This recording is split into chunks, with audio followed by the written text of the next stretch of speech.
সকাল সকাল স্নিগ্ধ একটু ঠান্ডা বাতাসে বসে 1 কাপ গুড়ের চায়ের সাথে খেজুরের গুড়, তাও আবার তার সাথে একটু পাউরুটিতেও ঝোলা গুড় মিশিয়ে খাবো।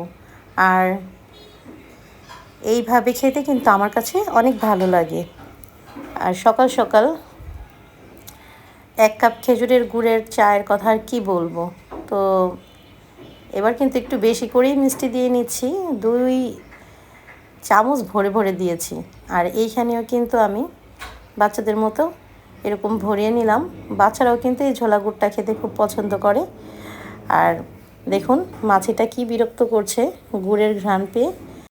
আর আমার এই বারান্দাটা কিন্তু দক্ষিণমুখী, কী যে সুন্দর হাওয়া আসে। আমি বাসায় থাকলে বুঝতেই পারি না যে এতটা বাহিরে গরম।